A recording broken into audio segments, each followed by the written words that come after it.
If you are a guy, think to yourself, have I ever asked this question of a woman? What are you looking for in a man? And if you're a woman, think if any man has ever asked you that question. Because what will usually come up is something like this. I'm looking for a guy that is committed, a guy that is honest, a guy that's not a liar, someone who's loyal and makes me feel safe. And you may think to yourself, well, hey, I'm all those things. I'm nice. I don't lie. I don't cheat. I'm loyal. I'm supportive. Heck, I'm a nice guy. So why does this mess with men's heads? I'm going to tell you exactly what is missing and what is left out of that statement in just a minute. But let me build the case first.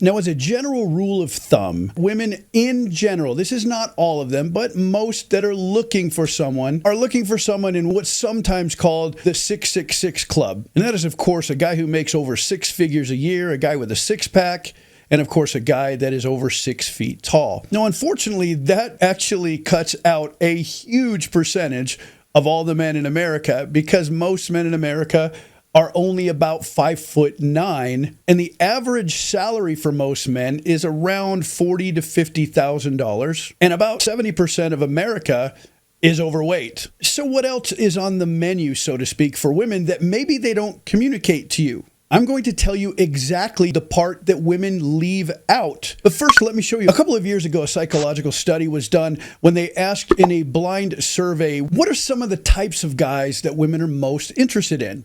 And this shouldn't surprise anyone. The most popular, of course, is a billionaire. The next one is a surgeon.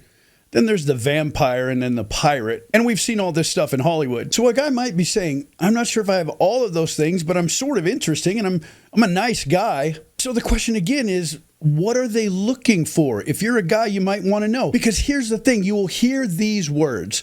I want a guy who's vulnerable. I want a guy who's sensitive. I want a guy who listens. I want a guy who brings me flowers. I want a man who courts me. Here's what they're leaving out. Are you ready? Pay attention.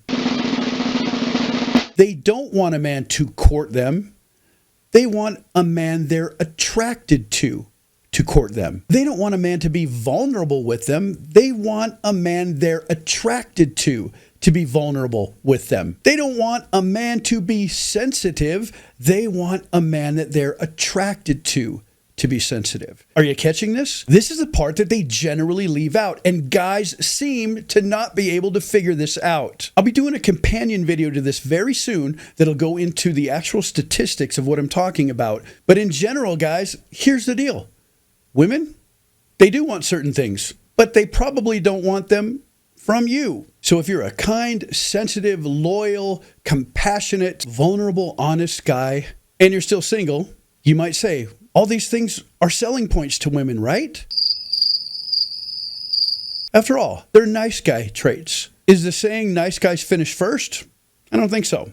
So the next time you're sitting on the sofa and she's leaning in, being your best friend, laughing at your jokes and telling you all about the guy that's not very nice that she went out with because he just got out of jail and he has a motorcycle and he has tattoos and he's really exciting, and you're looking into her eyes wondering, when is she going to see all these wonderful traits that I have?